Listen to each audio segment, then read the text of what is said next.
You've been read.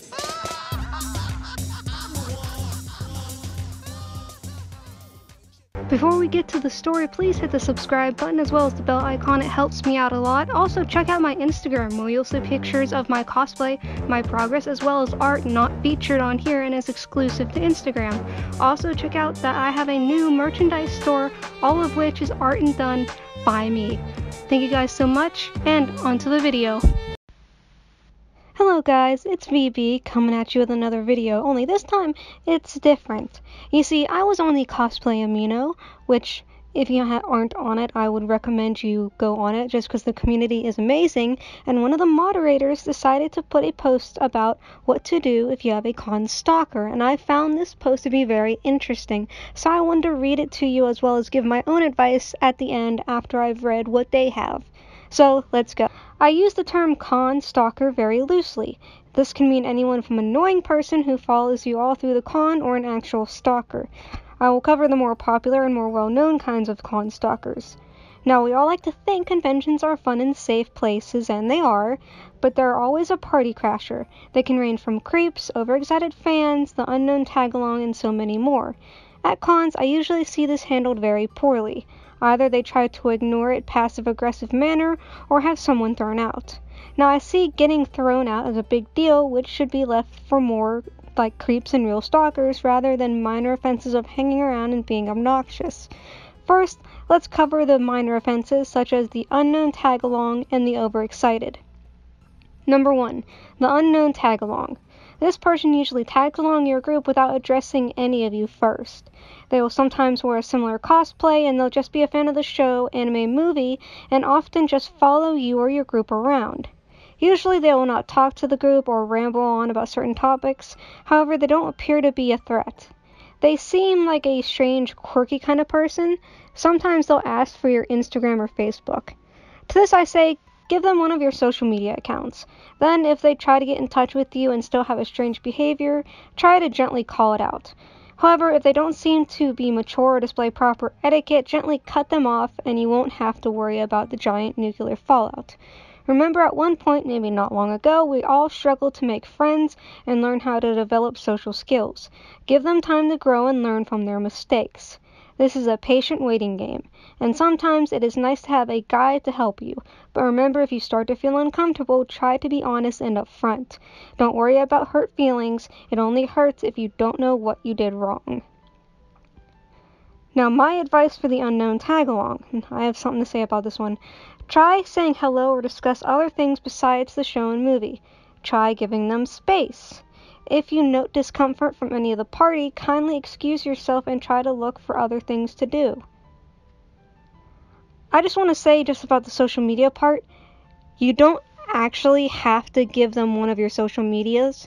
If you already feel uncomfortable and don't want to give a social media account, don't.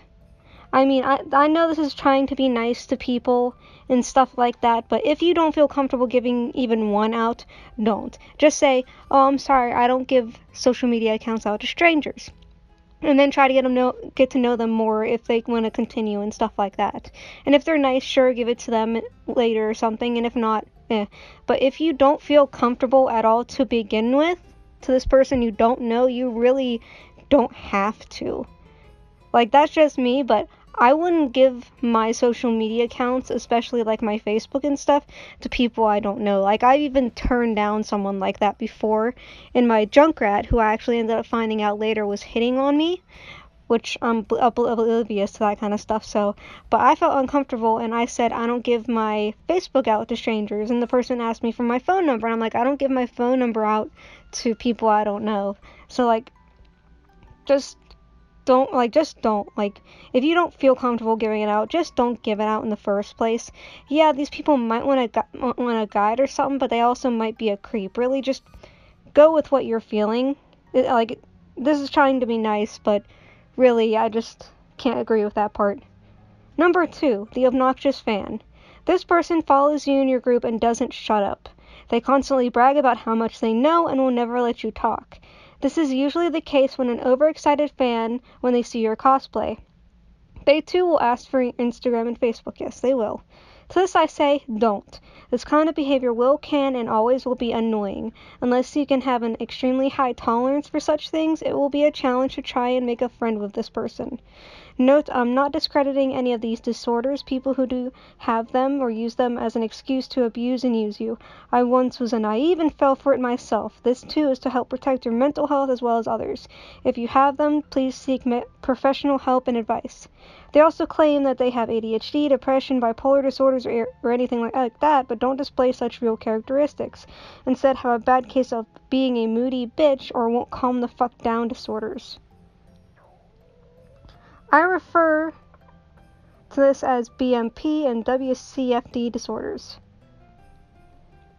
Now, there are a few people who have these disorders and should seek a proper or counselor and get help if needed, but due to being over-diagnosing and a lack of unprofessional diagnosings, they usually have those kinds of things. They sometimes use the anxiety, depression, and all that as an excuse to be mean to you. I once fell for this once, not my proudest moments.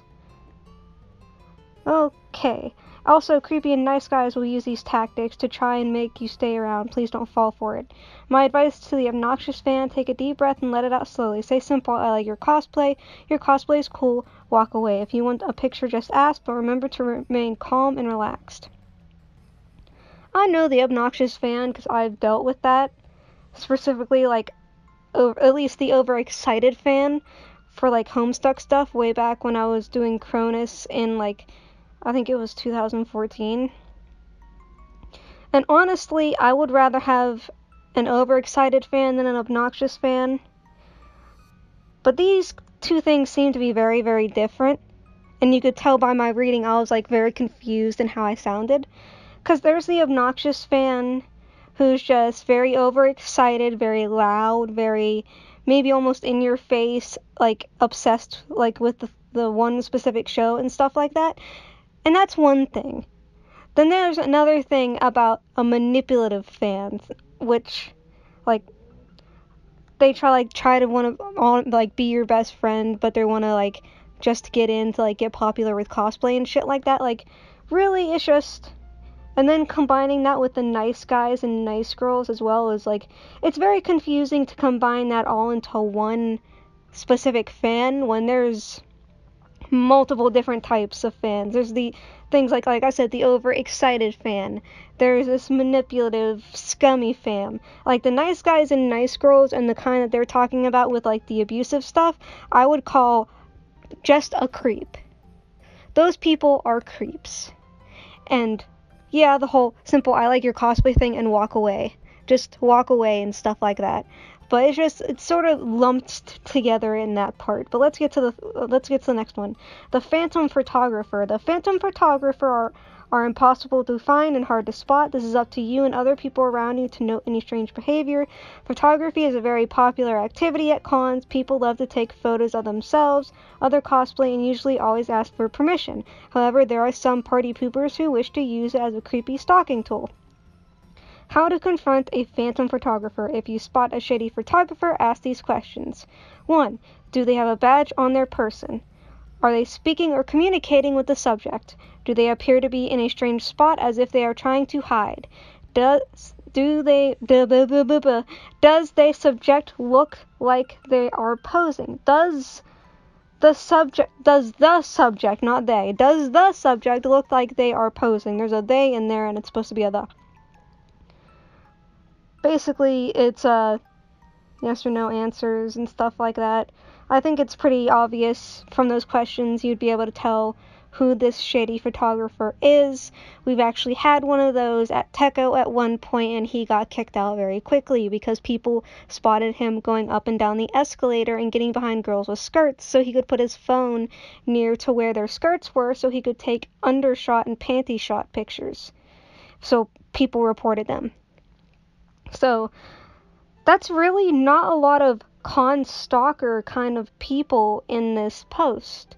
I mean, I do find the post nice, and it might be helpful to people who are just beginning, but I feel like there could have been more.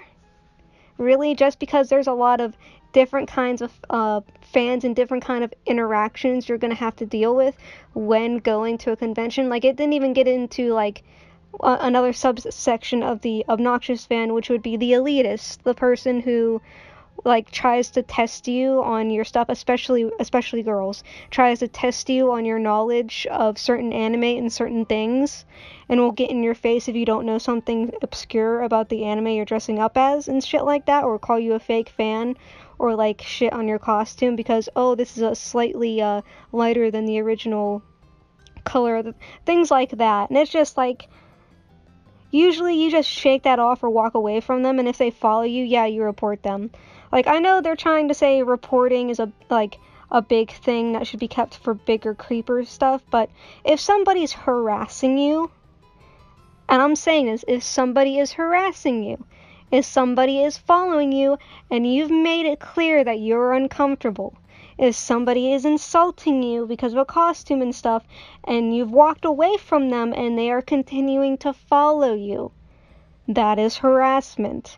And that is poised for reporting them to staff. I mean, it's like, I don't want to say it's almost like an excuse for these people. I know these guys are trying to be helpful, and I have not read the comments for this. I just screenshotted the whole thing and then came in later after I was done with work. So that's literally almost 8 to 9 hours of whatever comments could have been on there since then.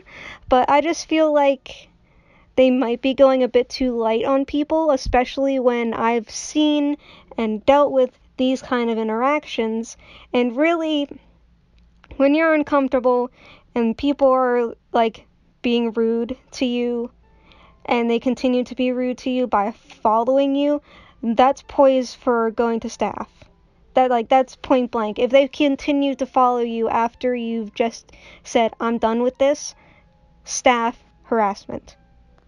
The other thing I noticed is that they don't really tell you how to really deal with con stalkers in a way where you actually are in danger.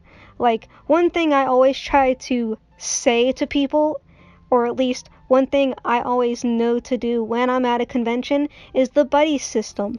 If you're gonna go somewhere at a convention, having somebody else there with you usually deters a lot of this kind of behavior, simply because having more people, a lot of these people are cowards. Let's just get it clear. We're a bunch of nerds, and when you get a more group of people with you, this person, especially when the group with you are seeing your discomfort and are getting behind your back with it, they're going to leave. They're not going to want to deal with it. And if they continue to do it, then you have more people and more witnesses. And a lot of them don't want witnesses. So the buddy system at a convention is key. And if you're not with somebody and somebody is making you uncomfortable, and like I said, if they continue to follow you after you've made it clear to them verbally that you are uncomfortable, that you are leaving, and they have continued to follow you, even if you didn't say you were uncomfortable, but you were just saying, hey, I'm gonna leave, it was nice seeing you, and they've followed you and followed you and followed you to every place you've been to, that's like a red flag of, this person is following me, I shouldn't go to my room. I shouldn't go somewhere that they could follow me and find out where I'm staying at. One thing I always try to say to people if they're alone and somebody's doing this, look for a group of people. Because there's always going to be a group of people at a con. Look for a group of people that look like they know each other. And then go up to them and just say, hey, I'm having somebody who's been following me and I'm trying to find a staff member. Can you help me, or can I stay here until they leave? A lot of the time, people are going to say yes. People might even be a part of staff or know somebody in staff, and they will help you find them. Just like I said, it's a safety in numbers kind of thing. It's just like going to a concert. It's just like going to a party. Knowing people and being in groups is the best idea. Just go up to a group, like I said, that looks like they know each other, even if they're sitting down and eating, and just say, hey, I know I don't know you guys, but there's somebody following me. Can I sit here with you guys until I'm sure that they're not following me anymore? And just, a lot of the time, like I said, they're gonna say yes. They're gonna try to help you. And that's something that I didn't really see and was sort of disappointed with when reading this little quip. Like, yeah, it's useful maybe for like new people and stuff like that, but it doesn't really go into detail of what you need to do when it's getting dangerous, you need to do if you're alone, what if you need to do when you can't find staff, what do you need to do if these kind of people, after you've made it clear you're uncomfortable, continue to do this and you need help. And it was just like, wow, this is sort of sad. Like, this is very sad, and it makes me want to read the comments just to see what people have said to this. Simply because, like I said, it just seems almost like an excuse for specific kinds of fans to just say, no, if you're uncomfortable, don't bother telling anybody. Like, don't bother telling the staff about it if you're getting too uncomfortable and they're not stopping. Like I said, but that may just be me. That may just be how I've dealt with certain things at conventions or certain, like, public events where I've had to do this. But like I said, it may just be me. But those are my tips as well as my opinion on this article from the Amino app. Like I said, go and check the Cosplay Amino app anyway, just because the community is a great community. It's really fun. You can find me there under the moniker Junkier Cosplay. I have some older pics that aren't on my Instagram that are on there. I have some stuff that probably is never going to get posted anywhere else. I'm a little bit active here and there. It's still mostly Instagram. But thank you guys for watching or listening, and have a safe time at the convention. Bye!